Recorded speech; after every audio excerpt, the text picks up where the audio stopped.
نحمده ونصلي على رسوله الكريم أما بعد فأعوذ بالله من الشيطان الرجيم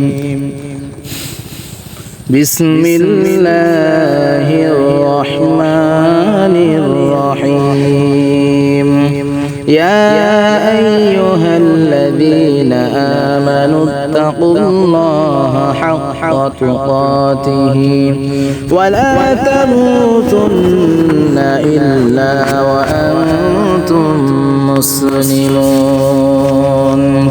وقال النبي صلى الله عليه وسلم المرأة إذا صلت خمسها وصامت شهرها وأحصنت فرجها وأطاعت زوجها فلتدخل من أي أبواب الجنة شاءت صلى الله عليه وسلم.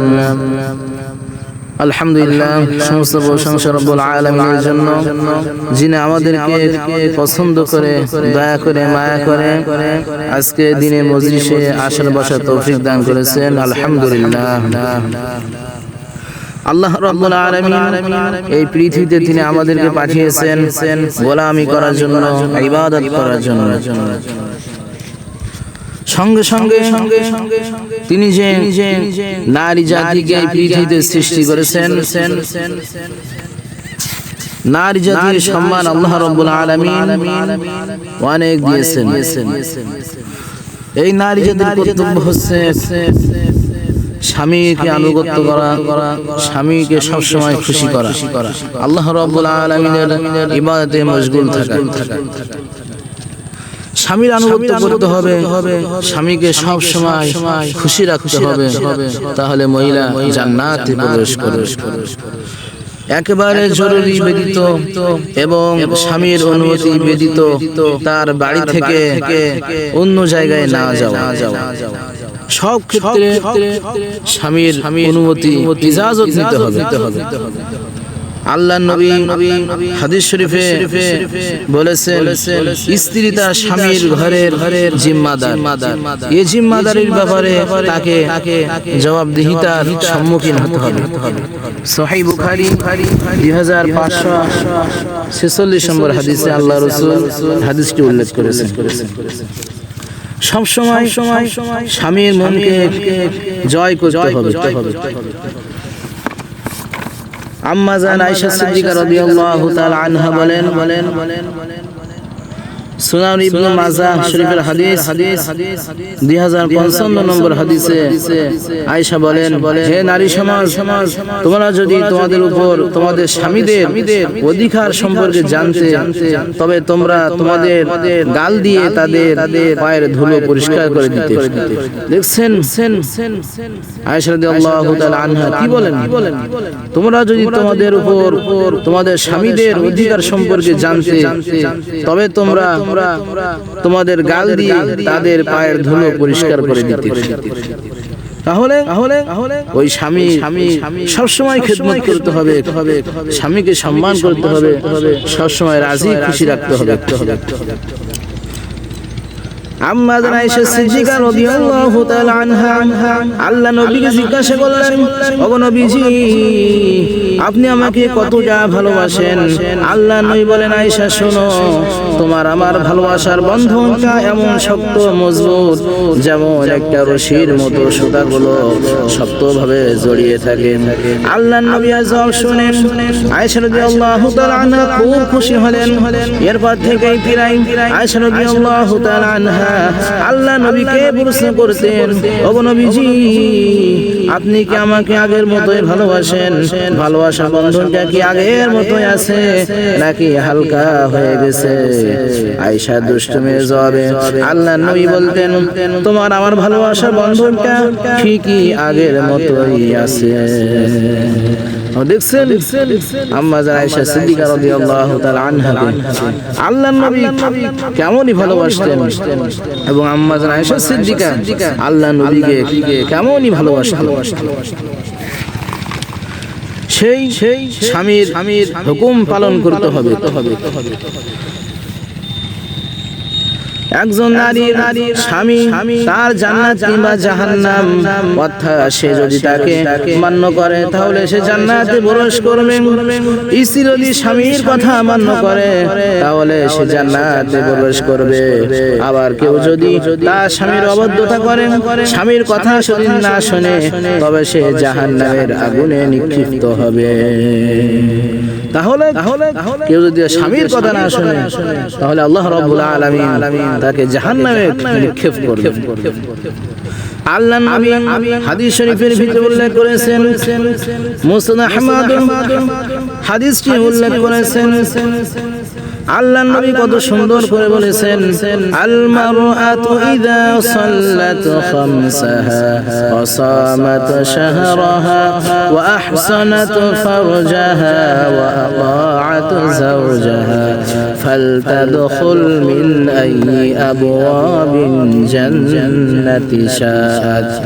আল্লাহ নবী বলেন, যখন একজন নারী নিয়মিত 5 ওয়াক্ত সালাত আদায় করে, রমজানের রোজা রাখে, নিজের সত্যিত্ব ও পর্দার হেফাজত করে এবং তার স্বামীর আনুগত্য করে, তবে সে জান্নাতের যে কোনো দরজা দিয়ে নিজের ইচ্ছা অনুযায়ী সেখানে প্রবেশ করতে পারবে। সুবহানাল্লাহ। শুধু তাই নয়, আল্লাহর নবী বলেন, সুনানে তিরমিজি 1161 নম্বর হাদিসে উল্লেখ রয়েছে, আল্লাহর নবী বলেছেন, একজন নারীর উপর তার স্বামী সন্তুষ্ট থাকাকালীন সময়ে যদি সেই নারীর মৃত্যু হয় তাহলে সে জান্নাতে প্রবেশ করবে। সুবহানাল্লাহ। কত সুন্দর করে আল্লাহর নবী বলেছেন, একজন নারীর উপর তার স্বামী সন্তুষ্ট থাকাকালীন সময়ে যদি সেই নারীর মৃত্যু হয় তাহলে সে জান্নাতে প্রবেশ করবে। শুধু তাই নয়, সহিহ বুখারী 3637 নম্বর হাদিসে উল্লেখ করেছেন, আল্লাহর নবী কত সুন্দর করে বলেছেন, ইযা দাআ রাজুলু ইমরাতাহু ইলা ফিরাশিহি ফাবাত ফাবাতা গাদবানা আলাইহা লা'নাতাহাল মালাইকাতু হাত্তা তুসবিহা। যদি কোনো স্ত্রীকে তার স্বামী সহবাসের উদ্দেশ্যে বিছানায় আমন্ত্রণ জানায় আর স্ত্রী তার সাবধানতা করে অথবা স্বামী রাগান্বিত অবস্থায় সে রাত অতিবাহিত করে, তাহলে ফেরেশতাগণ সে নারীর প্রতি সুবহে সাদিক পর্যন্ত অভিশাপ দিতে থাকে। শুধু তাই নয়, আল্লাহর নবী বলেন, সুনানে তিরমিজি শরীফের হাদিস 1506 নম্বর হাদিসে উল্লেখ রয়েছে, আল্লাহর নবী বলেছেন, যদি মানুষের ভিতর একে অপরকে সিজদা করার নির্দেশ থাকতো তাহলে আমি নারীকে বলতাম তার স্বামীকে যেন সিজদা করে। তাহলে আল্লাহর নবী বলেছেন, যদি মানুষের ভিতর একে অপরকে সিজদা করার নির্দেশ থাকতো তাহলে আমি নারীকে বলতাম সে যেন তার স্বামীকে সিজদা করে। তাহলে আমার প্রিয় মা বোনেরা, এই স্বামীকে বেশি বেশি খেদমত করতে হবে, স্বামীকে সম্মান করতে হবে, স্বামী যেন কষ্ট না পায় এমন কথা বলা যাবে না। আম্মা আয়েশা সিদ্দিকা রাদিয়াল্লাহু তাআলা আনহা আল্লাহর নবীকে তিনি কেমন ভালোবাসতেন, মা ফাতিমা রাদিয়াল্লাহু তাআলা আনহা আল্লাহর নবীকে কেমনই ভালোবাসতেন, হযরত আলী রাদিয়াল্লাহু তাআলা আনহুকে কেমনই ভালোবাসতেন। যেভাবে স্বামীর হৃদয় জয় করবেন, আল্লাহ তাআলা দেওয়া বিধি নিষেধের প্রতি অনুগত হওয়া, পাপ কাজ থেকে বিরত থাকা, স্বামীর প্রতি অনুগত হওয়া এবং তার সাথে সবসময় সৎ ব্যবহার করা, সবসময় স্বামীকে খেদমত করতে হবে। তাহলে আজকে হাদিস দ্বারা বোঝা গেল আল্লাহ রাব্বুল আলামিন নারীদেরকে কত সম্মান দান করেছেন এবং বেশি বেশি ইবাদত করতে হবে। হযরত রাবিয়া বসরি রাহমাতুল্লাহি আলাইহা তারা কেমন বুজুর্গ ছিলেন, এক ব্যক্তি কোনো পেরেশানিতে ছিল, তখন তার ইচ্ছা হলো রাবিয়া বসরিকে দিয়া দোয়া করবে। তিনি বলেন আমি ফজরের পর তার সাথে সাক্ষাতের জন্য গেলাম। তখন তিনি নফল নামাজ পড়ছিলেন। আমি জোহরের নামাজের পর গেলাম, তখন নফল পড়ছিলেন। আসরের পর গেলাম, তিনি তখন কোরআন কারিমে তেলাওয়াত করেছিলেন। মাগরিবের পর আবার গেলাম, তখনও নফল নামাজে দাঁড়িয়ে গেলেন। তিনি বললেন ঈশা নামাজের পর গেলাম, তখনও তিনি নফলে দাঁড়িয়ে গিয়েছিলেন এবং নামাজ এত দীর্ঘ হচ্ছিল যে শেষ করার কোনো দর্শন দেখা যাচ্ছিল না। অবশেষে এভাবেই নামাজ দাঁড়িয়ে রাত শেষ করে দিলেন। ফজরের সময় হয়ে গেল, ফজর পড়ে নিলেন। আমি ফজরের নামাজ পড়ে ঘুম তাড়াতাড়ি গেলাম, খুব তাড়াতাড়ি গেলাম। তখন খাদিমা বলল ফজরের পর তাসবিহ আদায় শেষে ইশরাক করে একটু একটু চোখ বন্ধ করেছেন। যখন আমি তার পাশে গেলাম তো আমার পায়ের আওয়াজে তার চোখ খুলে গেল। তিনি তাড়াতাড়ি গতিতে বিছানা থেকে উঠে বসলেন। যেমন কোন ব্যক্তি ঘুম থেকে উঠতে দেরি হয়ে গেছে মনে করে তাড়াতাড়ি গতিতে বিছানা থেকে উঠে বসে এবং চিন্তায় পড়ে যায়। এভাবে তাড়াতাড়ি বিছানা থেকে উঠে আফসোস করে এই দোয়া পড়তে লাগলেন, আল্লাহুম্মা ইন্নী আউযু বিকা মিন আইনিন লা তাশবাউ মিনান নাওমি। হে আল্লাহ, আমি আপনার কাছে এমন চোখ থেকে আশ্রয় চাই যা ঘুমিয়ে তৃপ্তি হয় না। তাহলে দেখেন তানারা কত সুন্দর করে আল্লাহ রাব্বুল আলামিনের ইবাদতে মশগুল থাকতেন। শুধু তাই নয়, কোন কোন বর্ণনায় লেখা আছে ফিরাউন তার স্ত্রী বিবি আসিয়াকে কত কষ্ট দিয়েছিল। যখন মুসা আলাইহিস সালাম জাদুকরদের মোকাবেলায় সফল হন এবং জাদুকররা মুসলমান হয়ে যায়, তখন বিবি আসিয়াও মুসলমান হয়ে যান এবং নিজের ঈমানের কথা প্রকাশ করেন। এই ঘটনায় ফিরাউন রাগে ক্ষোভে তুলে বেগুন জ্বলে ওঠে। ফিরাউন খুব রাগান্বিত হয়ে যায়, সে তাই কঠিন শাস্তি দেয়। কোন বর্ণনায় লেখা আছে ফিরাউন তার চার হাত পায়ে পেরেক মেরে বুকের উপর একটি ভারী পাথর রেখে দেয় যাতে তিনি নড়াচড়া করতে না পারে। কত কষ্ট দিয়েছে ফিরাউন তাকে। এই সময় অত্যন্ত কষ্টে পতিত হয়ে আল্লাহ তাআলার কাছে বিনীতভাবে আবেদন করে।